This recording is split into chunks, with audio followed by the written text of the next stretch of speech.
Society's main agents of change and progress. The power of youth is the common wealth for the entire world. Youth First with Dr. Amod Sachan. Good afternoon.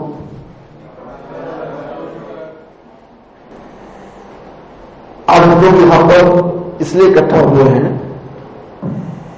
कि हम ये समझ सकें कि हमको किस तरह से जीवन जीना है जिससे हम सफलता को प्राप्त हो। हम लोग एक भेड़ चाल दौड़ रहे हैं बिना कुछ समझे। पेरेंट्स बताते हैं पढ़ो पढ़ो, पढ़ करके यहां तक पहुंचे, लेकिन ये कोई नहीं बताता कि हम जीवन में सफल कैसे हो और जीवन के हमारे उद्देश्य क्या है।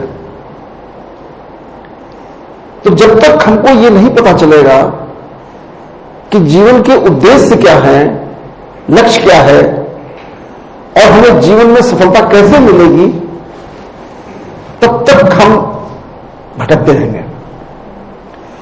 और उस भटकन में एंड में आपने मेहनत करी इतनी, रिजल्ट मिला इतना। ऐसा क्यों हुआ? क्योंकि आपको मेहनत का तरीका नहीं पता था। जैसे सबसे इंपॉर्टेंट एस्पेक्ट है, एक सवाल हम आपसे करेंगे कि हम किस लिए कोई काम कर रहे हैं, इसका क्या पर्पस है, कि हम किस लिए ये जीवन जी रहे हैं, क्या कारण है, बताएगा कोई? इस जीवन का लक्ष्य क्या है? हम अपने जीवन से चाहते क्या है? Happiness sir. Yes, happiness. तो उस हैप्पीनेस को पाने के लिए हम क्या करते हैं? क्या यार एमबीबीएस आपका एडमिशन हुआ, आपको हैप्पीनेस मिली? हैप्पीनेस मिली, खुशी मिली? कितने दिन के लिए मिली? एक दिन के लिए, जिस दिन नीट का रिजल्ट निकला और उसके बाद एक महीने संशय रहा, कहां एडमिशन मिलेगा, कैसे मिलेगा, फिर क्या होगा मेरे जीवन में आगे, क्या कैसे कैसे हम आगे बढ़ेंगे। लेकिन उसके बाद एक महीना उस संशय में गुजरा, कॉलेज रिजल्ट हो गया, आप यहां आ गए और यहां आने के बाद फिर तो तबाही हो गया। इतनी मोटी मोटी किताब, Gray's anatomy, dietary physiology, biochemistry, ये सब बड़ी बड़ी मोटी किताबें मिली। हम लोग, बहुत से लोग ऐसी पृष्ठभूमि से आए जहां हिंदी मीडियम में पढ़ा था, तो एक साथ यहां पर एक प्रेशर क्रिएट हो गया। तो क्या वो खुशी बरकरार रही? बोलिए, एनीबॉडी कैन गिव आंसर।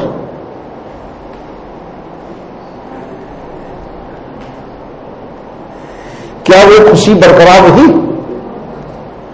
नहीं रही। तो ये खुशी मिली कहां से आपको? बेसिक जो हमारी समझ है, वो समझ ही अबनॉर्मल हो गई है। अगर उस समझ को हम नॉर्मल ले आए तो हमारी सारी समस्या खत्म हो जाएगा। वास्तव में इस शरीर जो हमको मिला है, इस शरीर में दो पार्ट हैं महत्वपूर्ण, और हम जितनी भी चर्चा करते हैं सिर्फ मेडिकल पॉइंट ऑफ व्यू से करते हैं, डॉक्टर बनाते हैं, जिससे आप समझ सकें। इस शरीर में दो पार्ट हैं। One is the body, clear, human body, ये जो शरीर मिला है। लेकिन ये शरीर चलता कैसे है? ये शरीर चलता है, इसके अंदर जो एक लाइफ फोर्स इसके अंदर चलती है जीवनदायिनी शक्ति। वो जीवनदायिनी शक्ति ही हमको जीवित रखती है। इसके बारे में कभी हमने सोचा ही नहीं। आप लोग जब भी कभी कोई गैजेट खरीदते हैं क्या करते हैं? सबसे पहले मान लीजिए आपने एक मोबाइल खरीदा या एक आपने मॉनिटर खरीदा, टीवी खरीदा, तो सबसे पहला काम आप ये करते हैं कि उसका पूरा मैनुअल पढ़ते हैं, पता करते हैं कि वास्तव में इसमें क्या क्या है। उससे निकालते हैं वेरियस एप्स, ये ऐप है, ये ऐप है, ये ऐप है, जो जो आपके मतलब का होता है उसको डाउनलोड करते हैं और फिर उसका ऑप्टिमम उपयोग करते हैं। इस पूरे संसार का सर्वश्रेष्ठ हार्डवेयर ये ह्यूमन बॉडी है, सर्वश्रेष्ठ। इससे बढ़िया हो ही नहीं सकता है। अभी आप लोगों ने बहुत थोड़ी एनाटॉमी फिजियोलॉजी पढ़ी होगी। मैं आगे वाले टाइम्स में आपको कुछ ऐसे टिप्स दूंगा जो आप ये समझेंगे कि बॉडी कैसे काम करती है। क्योंकि जब मैंने एमबीबीएस किया, एमडी किया बहुत पहले, उस समय जितना हमको पढ़ाया गया था वो अब हमको पता चला जब हम सब पूरी मेडिसिन पढ़ गए, समझ गए, हजारों मरीजों को ठीक कर ले गए, इलाज कर गए, उसके बाद समझ में आया कि जो नॉलेज हमको मिली थी वो ग्रॉसली इनकम्प्लीट थी। लेकिन फिर भी उस ईश्वर का, उस अल्लाह का धन्यवाद है कि कम से कम हमको अब समझ में तो आ गया कि हाँ वास्तव में ये मेडिसिन की नॉलेज कैसे काम करती है। तो ये सर्वश्रेष्ठ कंप्यूटर है और इसके अंदर जो जीवनदायिनी शक्ति है, जो लाइफ फोर्स है, जिसका नाम आप कुछ भी दे सकते हैं, रूह दे सकते हैं, सोल दे सकते हैं, आत्मा दे सकते हैं, या कोई भी नाम दे दें, उससे कोई फर्क नहीं पड़ता। नाम आपका पूनम हो, सपना हो, वर्चना हो, कोई फर्क नहीं पड़ता। राम हो, श्याम हो, कुमार हो, कोई फर्क नहीं पड़ता। तो ऐसी सूरत में आपको ये देखना होगा कि वास्तव में वो लाइफ फोर्स है क्या और वो लाइफ फोर्स कैसे काम करती है। तो वो life force is the software of this body. तो हम दोनों एनाटॉमी और फिजियोलॉजी दोनों को इनकम्प्लीट जानते हैं। तो उसके पहले अगर हम इसको सही ढंग से जान जाएं तो हम सही निर्णय करने लगे, सही काम करने लगे, तो सही रिजल्ट मिलने लगे। तो आज चूंकि पहली बार डिस्कस कर रहे हैं तो हम शॉर्ट में थोड़ा थोड़ा बताएंगे, बिकॉज इसको जब कंटिन्यूएशन में जब आपको एक्सप्लेन करेंगे तो आपको समझ में आएगा कि ये किस तरीके से काम करता है और इसमें हमारा रोल कहां है और हम कैसे इसको ऑप्टिमम कंडीशन पर ले जा सकते हैं। तो उसमें है जो सॉफ्टवेयर है, उस सॉफ्टवेयर की कुछ क्वालिटीज हैं और वो क्वालिटीज हम सब भूल गए। अभी कल मैंने एक लेटर पढ़ा अल्बर्ट आइंस्टीन का। आप लोगों ने किसी ने पढ़ा है? The letter which he has written to his daughter. Have you anyone read it? Next time उस लेटर को मैं पढ़ाऊंगा। Albert Einstein is the scientist who has derived two theories. One is E is equal to mc square, everybody knows it. Second is theory of relativity, or E is equal to mc square is the basis for the development of atomic power. और जब उन्होंने पूरा बना दिया, बनने के बाद वो फॉर्मूला पूरे वर्ल्ड में पॉपुलर हो गया, फिर उनको नोबेल अवार्ड भी मिला। लेकिन at the end he realized something different which he could not realize whole life. मुझे उसको समझ नहीं आया क्या कर रहा हूं, कैसे कर रहा हूं, क्यों कर रहा हूं। लेकिन लास्ट मोमेंट पे उनको अपनी फाइनल स्टेज आने के पहले उनको रियलाइज हो गया कि जो भी मैंने किया, ये भौतिक शास्त्र और गणित जो भी मैंने की बहुत ही ग्रॉसली इनकम्प्लीट है। The most binding power on this earth is the love, the true eternal love. सत्य निस्वार्थ प्रेम इस पूरे संसार को बांधे हुए है. लव ही एनर्जी है, एंड लव ही लाइट है, और लव ही गॉड है. These words are written by Albert Einstein. Next time I will show you that video in which he has written all these things. और अपनी daughter को कहा कि मैं इतना काम में व्यस्त हो गया कि मैं तुमसे नहीं मिल पाया. आज मैं सिर्फ अपोलोजाइज कर सकता हूं, लेकिन मैं मिला नहीं. लेकिन आगे आने वाले समय में अभी इस भाषा को इस मानवता नहीं समझ पाएगी, लेकिन आगे जब समय आएगा तो इस बात को भी लोग समझ पाएंगे कि वास्तव में जो सत्य रिसर्च थी, ट्रू रिसर्च थी, that was love. Love is the most binding force on this earth. The best formula for the administration for doing anything is love, because love creates kindness. हमारे हृदय में करुणा, दया, शुभ भावना, शुभ कामना पैदा करती है. वास्तव में यही मेरी क्वालिटी है. वास्तव में वही हम हैं. लेकिन चूंकि कभी किसी ने बताया नहीं, कभी किसी ने समझाया नहीं, कहीं पढ़ाया नहीं गया, न मेडिसिन डॉक्टर बन गए, डॉक्टर मेडिसिन में भी नहीं पढ़ाया गया, बाकी जो चीजें बताई गई वो अजब अजब तरीके से बताई गई. धर्म ग्रंथ जिन लोगों ने बताए उन लोगों ने उसी में कर्मकांड जोड़ करके ऐसा कंफ्यूज कर दिया कि किसी को वास्तविक धर्म ही भूल गया. हमारा धर्म क्या है? हमारा धर्म इस शरीर को, की समझ को, इसकी डिसिप्लिन को ही धर्म है. और वो धर्म यूनिवर्सल है, एटर्नल है, for every human being. It is not with the Hindu, it is not with the Muslim और द सिख और ईसाई. It is nothing, it is eternal, because हम सबके शरीर एक से हैं. तो ये शरीर जिस तरीके से काम करता है वही इसकी धर्म है, वही इसकी प्रॉपर्टी है.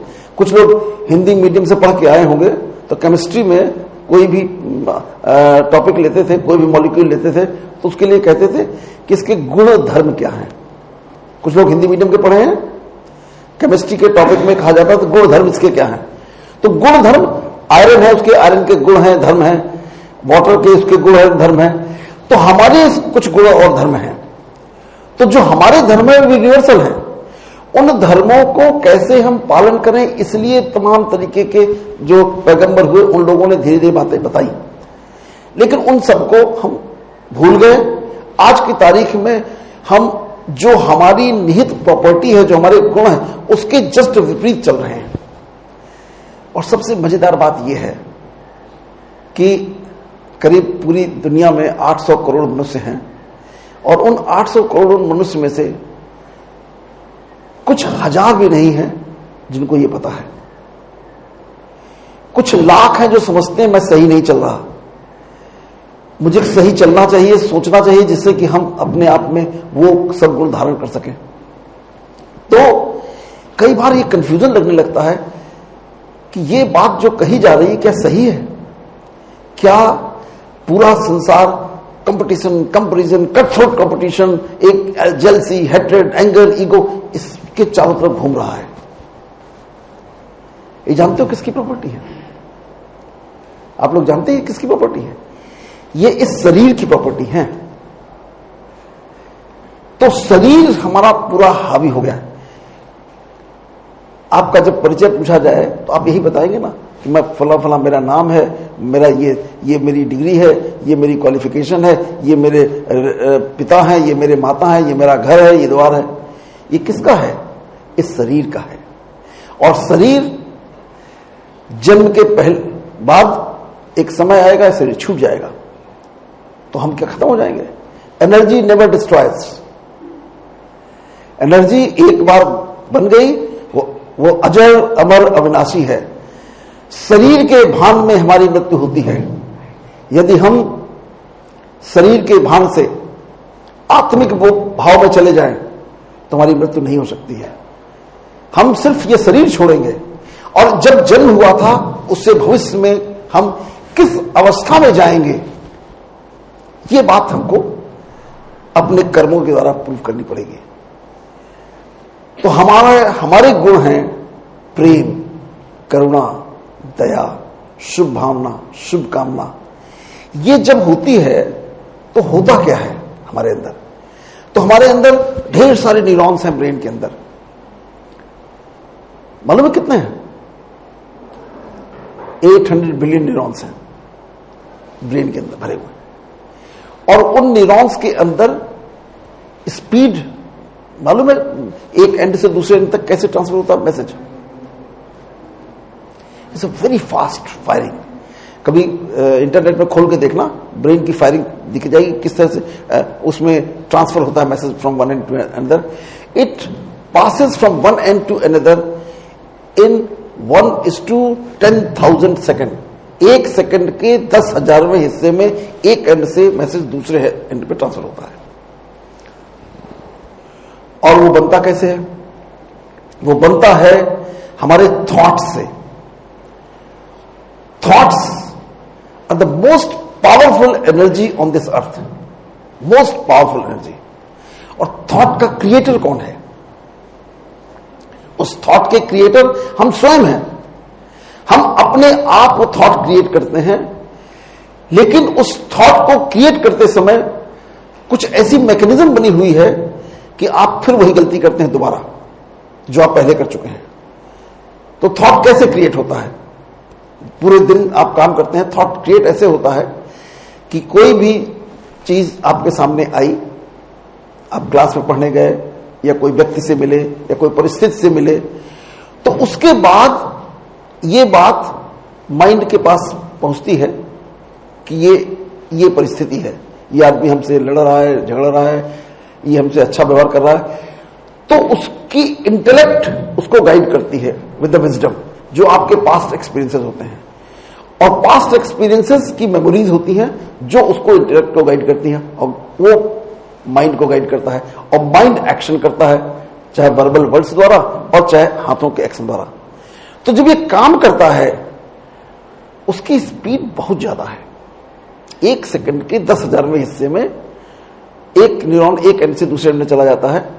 इसका मतलब है कि एक सेकंड के अंदर वो मैसेज पूरे मन मस्तिष्क में फैल जाता है और शरीर के एक एक सेल में चला जाता है, एक एक बॉडी के एक एक ऑर्गन में चला जाता है। चूंकि हमारे सोचने का तरीका नेगेटिव हो चुका है, हमें समाज में सिर्फ नेगेटिविटी दिखाई देती है, इसलिए हम नेगेटिव को ही सोच सोच करके नेगेटिव विचार पैदा करते रहते हैं और स्वयं अपना नुकसान करते रहते हैं। तो उसके लिए हमको सबसे पहले करना क्या है कि अपने थॉट्स पर कंट्रोल करना है। बहुत सारे लोग कहते हैं कि मैं अपने मन का मालिक हूं। वास्तव में वो मन के गुलाम है। मन है जो इस शरीर की भान में सारे डिसीजन कर रहा है। ये शरीर चाहता है कि सब कुछ मुझे मिले, सब कुछ मेरा हो, मेरे लिए हो, बाकी किसी का हो चाहे ना हो। तो उसकी वजह से हमारे अंदर आसक्ति पैदा होती है, लोभ पैदा होता है। फिर जब लोभ नहीं पूरा होता है तो ईर्ष्या होती है, द्वेष होता है, घृणा होती है। ये सारे इस शरीर के भान है। और मन is a part of the soul. तो सोल का कंट्रोल मन पे, माइंड पे बिल्कुल खत्म हो गया है। इसलिए वो मन चाह करके भी वो सही डिसीजन नहीं कर पाता है। माइंड में दो तरह की कॉन्शियसनेस होती है, एक कॉन्शियसनेस और एक सब कॉन्शियसनेस या अनकॉन्शियस माइंड होता है। सब कॉन्शियस माइंड और अनकॉन्शियस माइंड। जो कॉन्शियस माइंड है वो विचार करता है जो हम कर रहे हैं। भी सब कॉन्शियस और अनकॉन्शियस माइंड है वो हमारे कंट्रोल में नहीं है, और दोनों के बीच में बैरियर बहुत स्ट्रांग है। तो जब भी कोई विचार हम पैदा करते हैं, विचार पैदा करते हैं उसी मेमोरीज से, उसी इंटेलेक्ट से, तो वो मेमोरीज और इंटेलेक्ट उसको गाइड करती है निगेटिव। तो फिर वही काम करते हैं, फिर बार बार वही काम करते हैं। और हर कर्म का जो रिजल्ट है जब हम निगेटिविटी में करते हैं, उसका रिजल्ट है दुख, दर्द। हमको सोचने का तरीका नहीं आता है, तो हम या तो पास्ट में रहते हैं या भविष्य में रहते हैं। जब पास्ट में रहते हैं तो पास्ट के सारे खराब एक्सपीरियंसेस हमारे ऊपर हावी रहते हैं, और जब हम वो हमको दुख देते हैं। जब हम भविष्य में जाते हैं तो सारे के सारे निर्णय हम निगेटिव सोचते हैं, ऐसा ना हो जाए, टर्मिनल है, टर्मिनल फेल ना हो जाए, कुछ और गड़बड़ ना हो जाए, दान हो, ये दिक्कत हो जाए, वो दिक्कत हो जाए, सारे निगेटिव सोचते हैं। और हमारे माइंड की पावर इतनी स्ट्रांग है कि उसको बिलियन टाइप मल्टीप्लाई कर देता है in a second, in a fraction of second. और उसके जनरेटर हम स्वयं हैं। तो इसका तरीका सिर्फ ये है कि आप इस अजीब सी कॉम्प्लिकेटेड सिचुएशन में हैं जिसकी वजह से 800 करोड़ लोग भ्रमित हैं, तो अकेला नहीं मामला है। तो पहले थ्योरी समझ ले हम, फिर इसको एग्जीक्यूट करें अपने जीवन में, जिससे हमारे पास हर पल हर क्षण सिर्फ सुख, शांति और आनंद हो।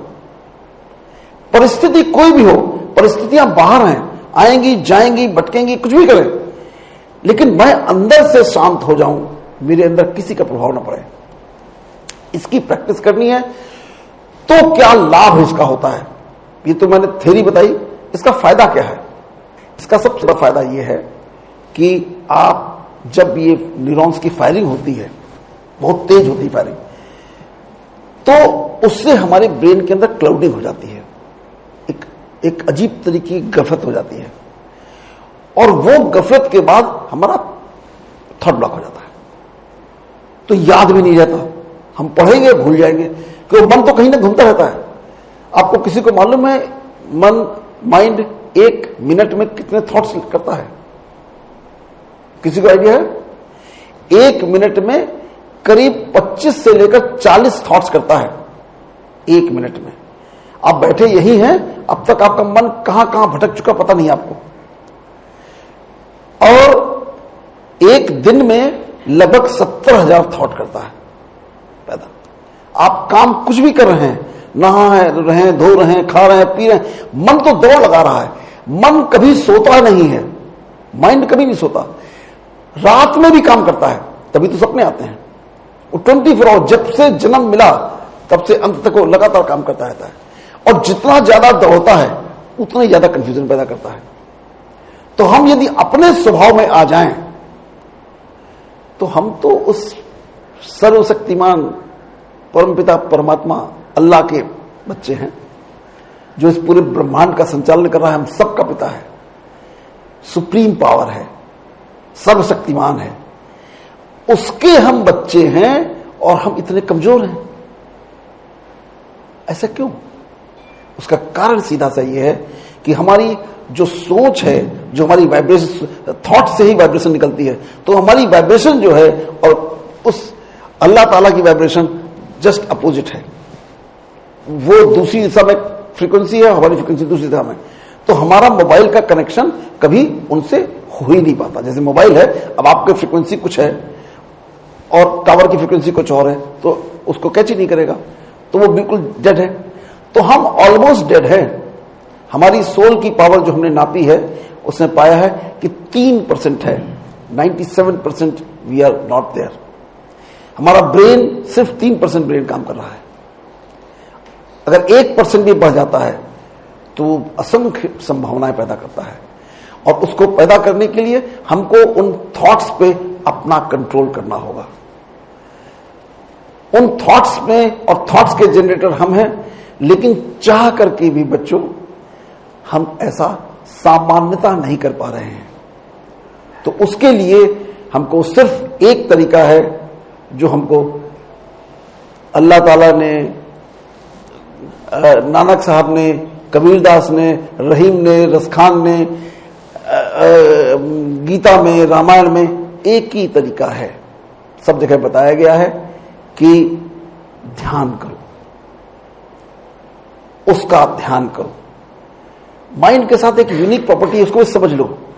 माइंड एट ए टाइम सिर्फ एक थॉट कर पाता है, ये उसकी लिमिटेशन है कि वो एक समय पे एक थॉट कर पाता है, एक साथ 2 थॉट नहीं कर पाता। क्योंकि स्पीड इतनी ज्यादा है, आपको लगता है कि हमने ये भी सोच लिया, ये भी सोच लिया, ऐसा नहीं होता। वो दोनों अलग अलग क्षण होते हैं, एक समय में एक थॉट, दूसरे में दूसरा थॉट। तो यदि उस थॉट को हमने अल्लाह ताला के पास लगा दिया, गॉड के पास लगा दिया, ईश्वर के पास लगा दिया, तो उसका दूसरा काम ही नहीं बचा, कुछ कर नहीं सकता वो। तो जो नेगेटिव थॉट्स हैं उसको हम ब्रेक कर लेते हैं। यही प्रिंसिपल है मेडिटेशन का। तो वो मेडिटेशन हम दोबारा कराएंगे। आज आपको सिद्धांत बता दिया कि हम ध्यान से क्या पाते हैं। तो हमारे ब्रेन की कैपेसिटी एनॉर्मस कैपेसिटी है। हर व्यक्ति इस संसार में जो पैदा हुआ है, इस संसार के सारे कोई भी करिश्मा कर सकता है, उसके अंदर वो पावर दी है। लेकिन उस पावर को हम नेगेटिव साइड में यूज करते हैं, इसलिए कभी सफल नहीं हो पाते। तो आज से एक काम बिल्कुल निश्चित रूप से कर लीजिए। छोटी सी एक्सरसाइज बताऊंगा जो आप करिए उतनी, और उसके बाद फिर आगे और अच्छे से बताऊंगा।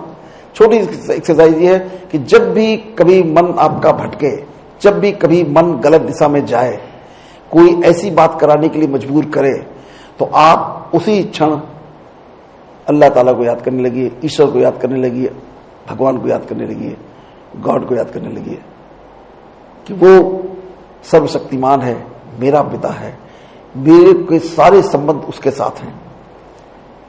तो मैं कमजोर नहीं हूं, मैं कमजोर हो भी नहीं सकता। उस क्षण ही आपके अंदर सारी शक्ति आ जाएगी अगर आप उसके साथ जुड़ जाते हैं। तो इसका सबसे सिंपल फार्मूला है माइंडफुल मेडिटेशन, जो स्टेज 1 है। वो स्टेज 1 ये है कि आप सब थोड़ी देर के लिए, जब आप पढ़ने बैठे, जब आप कोई काम करने बैठे, आंखें आधी बंद कर लें, आधी खुली रहें, अपने फोकस करें इस फोरहेड में, और उसके साथ ही साथ अपनी सांसों को देखें। सांस को सिर्फ देखना है, करना कुछ नहीं है। कल आपका मेडिटेशन में कराऊंगा, कायदे से कराऊंगा। आज को बस प्रैक्टिस करता हूं, घर में आप प्रैक्टिस करिए। सिर्फ आंखें बंद कर लीजिए, बैठ जाइए और सांसों को देखिए। सांसें आ रही हैं, सांसें जा रही हैं। जो कुछ वहां हो रहा है उसको अनुभव करिए। इससे क्या हुआ? इस छोटे से मेथड से हुआ क्या? आपका मन, आपका माइंड जो इतना भटक रहा था, उसको आपने काम पे लगा दिया कि अब तुम सांसें गिनो,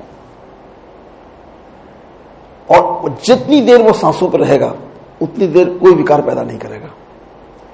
तो जब अगली स्टेजेस बताएंगे कि कैसे इसको और कंट्रोल करें, कैसे इसको आगे बढ़ाएं, तो आप स्वयं अपने मालिक बन जाएंगे और जो कुछ आप जीवन में लक्ष्य बना लेंगे उस लक्ष्य को प्राप्त कर सकते हैं।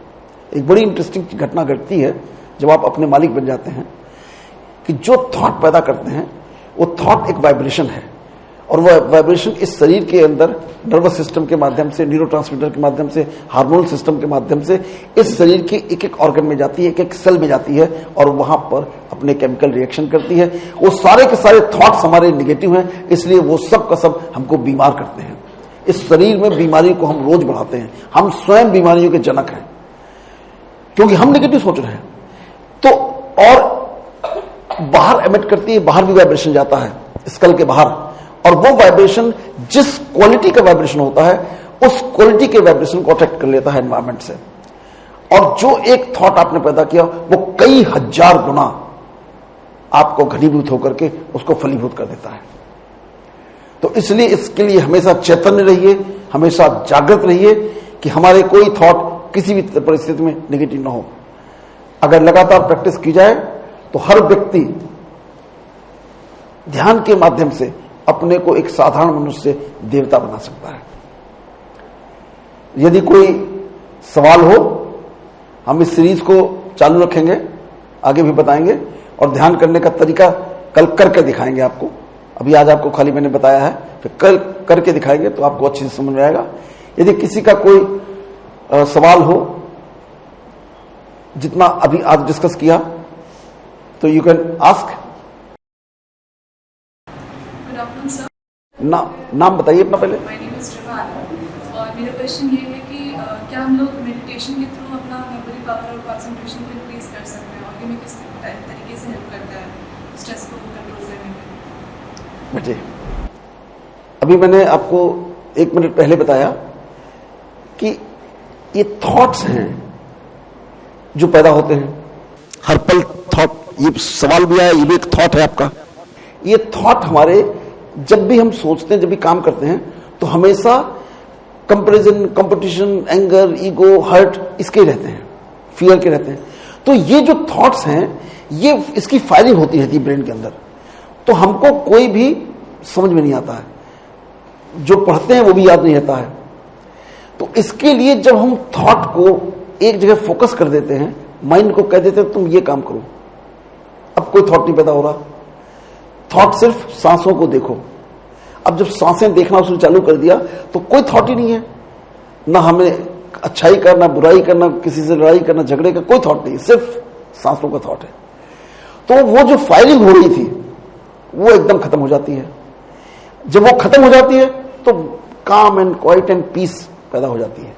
जब जहां पीस पैदा होती है तहां ही आपके अंदर हैप्पीनेस पैदा होना शुरू हो जाती है और सारी शक्तियां पैदा होना शुरू हो जाती हैं।